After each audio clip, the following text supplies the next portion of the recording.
Sallallahu Alaihi Wasallam ini memberikan satu kesimpulan bahwa ada yang istimewa di 10 hari terakhir di bulan Ramadan sampai Nabi mengencangkan sarungnya. Ini gambaran dari dua hal. Yang pertama adalah mengencangkan sarung itu satu kinayah dalam bahasa Arab untuk menunjukkan menepikan pergaulan dengan istri dalam hal hubungan biologis, karena ada sesuatu yang sangat penting yang ingin diburu. Saking pentingnya hubungan biologis dengan istri pun ditepikan terlebih dahulu untuk mengejar sesuatu yang sangat istimewa ini.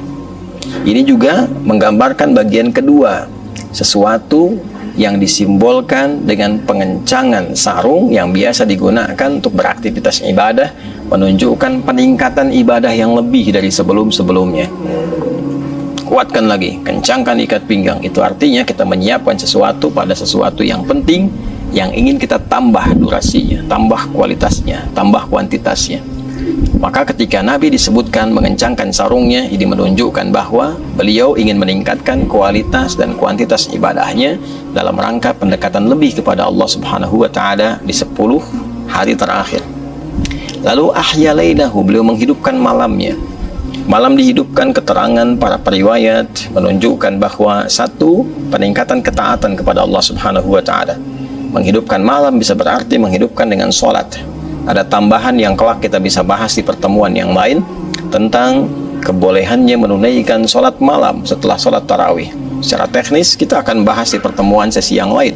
Bila ditutup dengan witir, bagaimana teknis malamnya. Bila witir diakhirkan, bagaimana teknis pembaginya. Secara singkatnya, Nabi menghidupkan malam-malam di akhir Ramadan ini dengan ibadah, dengan ketaatan. Boleh jadi dengan tilawah Al-Quran, karena hadis-hadis mengungkap satu rahasia bahwa Nabi SAW setiap malam Ramadan didatangi oleh malaikat Jibril, dibimbing untuk tadarus, bisa membaca, bisa mengkaji, bisa juga dibimbing untuk pemahaman makna. Ini menunjukkan malamnya hidup. Wa aiqadha ahlahu, dan beliau membangunkan keluarganya. Beliau menginginkan tidak hanya sebagai pribadinya yang saleh, tapi juga memberikan keteladanan pada umatnya, keluarganya dibangunkan, dihidupkan, dan diarahkan untuk meningkatkan giat rutinitas di malam-malam Ramadan. Para pakar merinci yang dimaksud membangunkan keluarga ini adalah mengarahkan mereka untuk meningkatkan sholat di malam-malam Ramadan. Pertanyaannya teman-teman, apa yang menjadikan kegiatan ini begitu kuat dilakukan? Motivasi apa yang menjadikan Nabi SAW memberikan contoh langsung kepada kita dengan mempraktikkan hidupnya malam-malam 10 terakhir Ramadan, hidupnya hari-hari 10 terakhir Ramadan?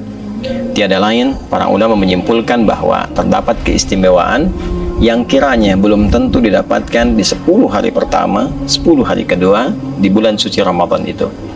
Apa yang bisa diraih di 10 hari terakhir ini? Beberapa ulama merinci keterangan yang disambungkan pada riwayat-riwayat yang sahih dari Nabi SAW adalah yang pertama, peluang yang sangat besar untuk mendapatkan malam Al-Qadar. Malam Al-Qadar tentu kuasa Allah untuk menurunkannya. Bisa di awal Ramadan, pertengahan Ramadan, atau bahkan akhir Ramadan.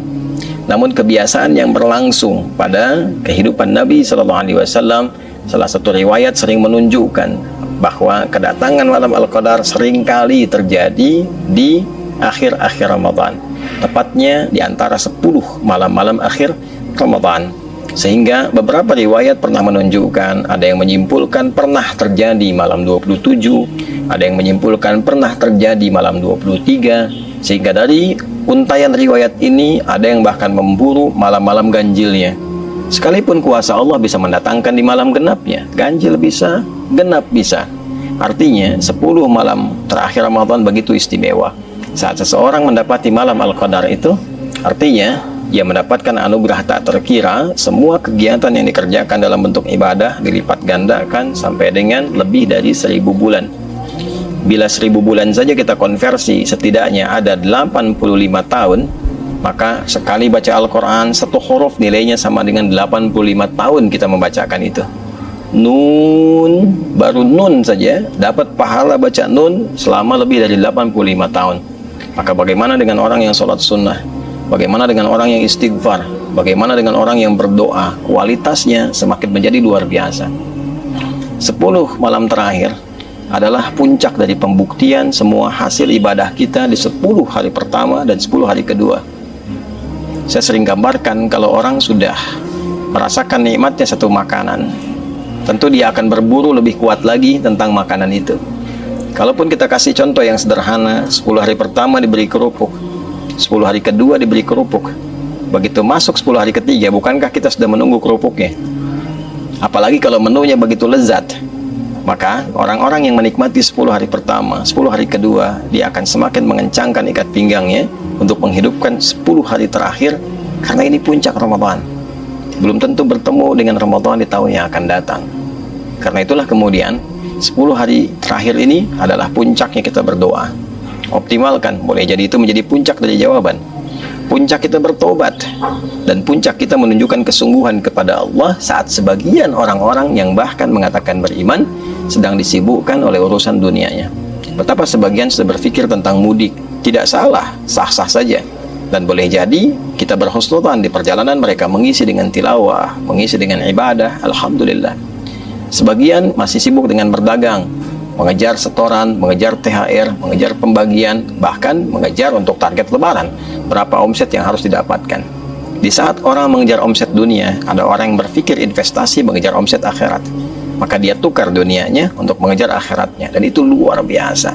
Pada saat itu bisa kita lakukan, maka rahmat Allah turun dengan lebih luas di situ.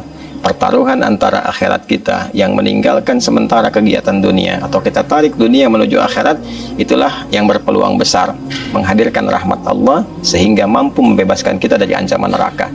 Itu sebabnya 10 hari terakhir sebagian ulama berkomentar bahwa ini potensi besar untuk membebaskan kita dari jeratan neraka. Itqum minan nar. Pada 10 hari pertama rahmat begitu banyak, 10 hari kedua maghfirah, peluang ampunan, kesungguhan ditunjukkan. Maka 10 hari ketiga adalah fokus peningkatan, pendekatan kepada Allah, sehingga kita bisa mampu meningkatkan diri dengan berpeluang besar mendapatkan rahmat Allah yang membebaskan kita dari ancaman dan jeratan neraka. Saudara, Allah memberikan kesempatan pada kita berulang tahun, berulang waktu datangnya Ramadan. Mungkin yang sebelumnya belum optimal, sebelumnya lagi belum bisa maksimal. Jika Allah sudah berikan berulang selama hidup sampai detik ini belum mampu kita manfaatkan, berapa Ramadan lagi yang kita butuhkan untuk bisa mengoptimalkan diri kita mendekat kepada Allah Subhanahu wa taala. Semoga 10 hari terakhir ini kita mendapatkan keistimewaannya, kita meraih peluangnya, dapat malam Al-Qadar, dapat ampunan dari Allah, terkabul doa kita, dan diberikan oleh Allah kebahagiaan untuk kembali kepada fitrah, menyongsong Idul Fitri yang lebih baik untuk diri kita, keluarga kita, masyarakat kita, bangsa, negara kita, dan khususnya umat Islam di dunia ini dan kehidupan berperikemanusiaan dalam skala yang lebih luas.